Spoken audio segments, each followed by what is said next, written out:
Doutorado sanduíche, o que é, por que tem esse nome tão engraçado e como foi o meu? A ideia do doutorado sanduíche consiste em você ingressar em um doutorado em uma universidade brasileira, cursar geralmente pelo menos um ano do seu doutorado aqui no Brasil e então cursar um período fora, no exterior, geralmente de 6 meses ou um ano, mas isso pode variar também. Mas você precisa retornar ao Brasil depois desse período e terminar o seu doutorado aqui, defender o seu doutorado aqui. Então, por isso que ele tem esse nome de doutorado sanduíche, porque é uma fatia no Brasil, o recheio no exterior e aí mais uma fatia no Brasil. Faz sentido? Faz sentido, mas tinha um pouco de credibilidade dizer que você é um doutorando sanduíche. Eu não gostava muito de usar essa terminologia. E é um pouco difícil de explicar para as pessoas que você faz um doutorado sanduíche, então eu só dizia, estou fazendo um intercâmbio, que era mais fácil quando eu estava com preguiça de explicar, porque é essa a ideia do intercâmbio, estudar um tempo fora, só que no doutorado sanduíche você não vai estudar um tempo fora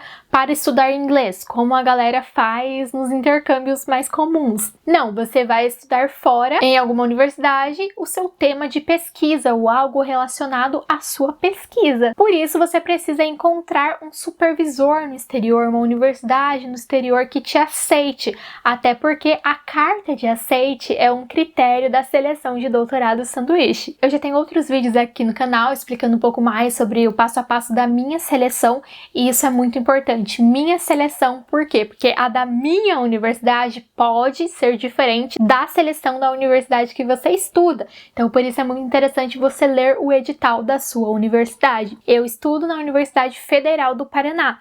E todo ano a CAPES passa algumas bolsas para a universidade e a universidade faz uma seleção interna para escolher os alunos que vão receber essas bolsas. É um processo muito concorrido dentro da universidade? Não tanto assim, porque para você conseguir se inscrever é muito difícil. Você tem que preencher vários requisitos. O primeiro requisito, imagino que vocês já saibam, é falar inglês. Você precisa fazer um exame de inglês. Na minha universidade eles aceitam TOEFL ITP, que foi o que eu fiz e que é o mais barato de todos os aceitos. Você vai pagar em torno de R$400. Algumas universidades oferecem ele de graça. Eu fiz o TOEFL 2 vezes, uma vez eu paguei. Fiz em uma escola particular, agendei o dia e na outra vez eu fiz de graça, porque aí a universidade lançou um edital e eu participei e consegui fazer. A nota mínima exigida é 527, que é uma nota relativamente baixa, não é tão alta assim. Se você fala inglês intermediário, você vai conseguir já atingir essa nota. Mas se você fala inglês intermediário, tá? Porque há muita gente que está no básico e diz, estou no intermediário. Não é uma crítica direcionada a ninguém, mas fiquem atentos a isso, porque às vezes a gente se engana. Eu também, quando eu estava lá no básico, achava que não estava tão no básico assim.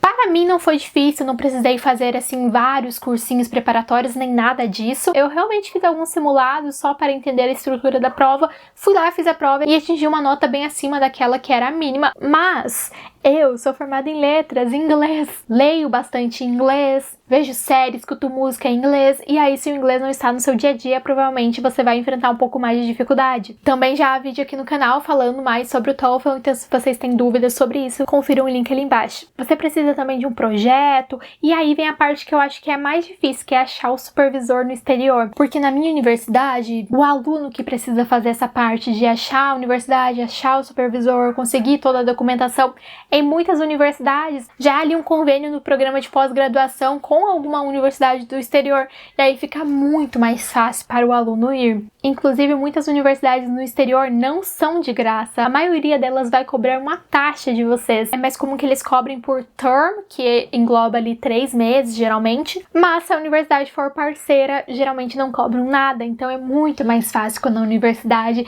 tem essa parceria, mas a minha não tinha, então eu tive que fazer todo esse trabalho burocrático que é extremamente estressante. Você tem que coletar várias assinaturas, você tem que fazer vários pedidos e manda um documento e não der certo, era outro, não era bem assim, tem que fazer de novo. Essa parte é muito, muito, muito estressante. Pra mim, essa parte burocrática foi mais estressante do que escrever a minha tese, do que ir lá ver as aulas, absurdamente. Mas faz parte. Há pessoas que até gostam dessa parte burocrática, mas é muito interessante que os doutorados sanduíches aqui no Brasil, eles conseguem cobrir muita coisa. Então eles cobrem a sua passagem, eles te dão um auxílio instalação, eles te dão seguro saúde, te dão mensalidades durante o tempo que você está lá, então você recebe uma bolsa mensalmente, e aí com essa bolsa você consegue pagar o seu aluguel, a sua alimentação.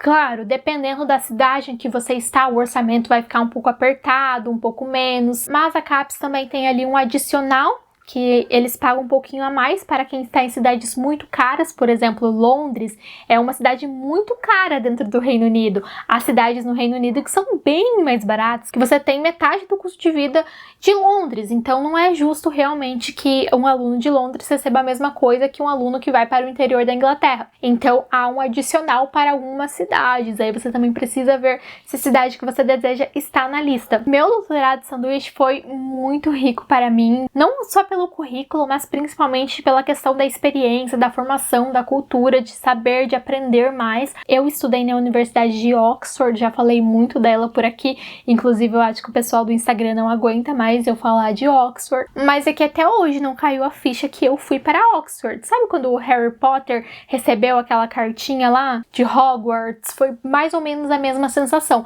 Inclusive eles mandam uma cartinha. É até engraçado essa parte, porque eu fiz todo o processo de seleção, eu submeti, porque você tem que ser aceito na universidade do exterior ainda, não basta você ser aceito aqui no Brasil.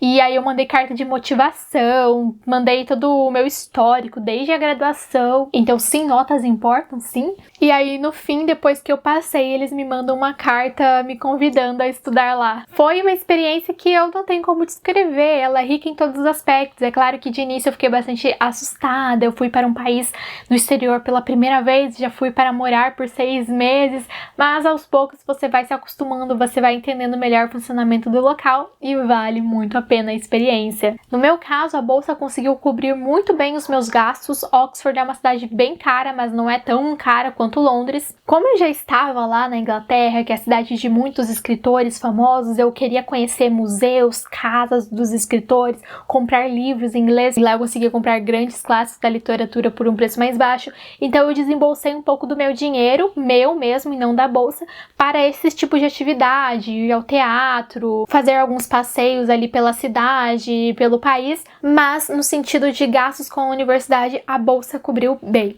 E eu fiquei lá por 6 meses, eu tinha a oportunidade de ficar ou 6 meses ou um ano, só que de início, como era a primeira vez que eu estava indo para fora, eu já fiquei assim, bastante assustada, porque 6 meses de uma vez só, imagina um ano. Então eu escolhi ficar 6 meses. Mas depois fiquei pensando, nossa, eu deveria ter escolhido um ano, mas eu acho que eu não teria gostado tanto de ficar um ano por causa da questão burocrática. Eu odeio burocracia, sério. E eu teria que fazer mais aplicações para a universidade, porque eu apliquei para um determinado período, e aí se eu fosse ficar um ano, eu teria que aplicar de novo. Também tem a questão de que Oxford é uma universidade paga, então eu tive que economizar bastante a minha bolsa para que o dinheiro dela desse para eu pagar um pouco a universidade. Por mais que você consiga uns descontos e tudo mais, é um preço alto. É muito legal também porque você conhece muita gente da sua área, você faz um networking internacional bem pesado e que pode te ajudar futuramente na sua carreira. Mas no meu caso em específico, porque eu sou da área de inglês, estar num país de língua inglesa foi surreal. E aí nesse ponto muita gente já me pergunta, mas eu quero ir para Portugal, será que eu preciso também falar inglês?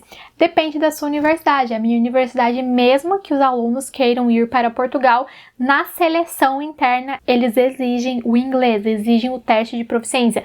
Por que eles pedem esse teste de proficiência mesmo se você for para Portugal? Porque o inglês, ele não é mais visto pelas universidades, pelo governo, pelos programas de pós-graduação como uma língua estrangeira apenas, como o francês, espanhol, alemão, não. O inglês é visto como a língua franca, essa língua que conecta, essa língua utilizada para a comunicação mundial, uma língua global. Então torna-se necessário para que você consiga se virar bem no exterior. E até mesmo porque em muitos países que não falam inglês como primeira língua, as aulas são ministradas em inglês, justamente porque eles recebem muitos alunos internacionais. Fazer um doutorado de sanduíche, na minha opinião, é um diferencial, é um divisor de águas. Certamente, se eu não tivesse feito, a minha formação seria bem mais inferior. Não digo que a sua formação vai ser inferior se você não fizer um doutorado de sanduíche. Digo isso pensando no meu contexto, na minha história, na minha área, na minha pesquisa. Me trouxe muitos novos olhares, muitas novas perspectivas, e eu quero muito trazer esse tipo de conteúdo aqui para o canal, aqui para o YouTube, para as redes sociais, não para eu mostrar como foi legal a minha experiência, mas para que eu possa inspirar outras pessoas a também tentar, a também ir atrás dos seus sonhos, dos seus objetivos, e é claro, qualquer dúvida burocrática que esteja ao meu alcance, eu posso responder vocês aqui nos comentários, porque eu sofri muito procurando coisas, procurando informações, porque mesmo que esteja no site, no regulamento, no edital, há muitas coisas que não ficam tão claras, há muitas coisas que são bem subjetivas, que são diferentes na prática. Então sintam-se à vontade para deixar as suas perguntas aqui e vejo vocês no próximo vídeo, de repente respondendo as perguntas em um vídeo.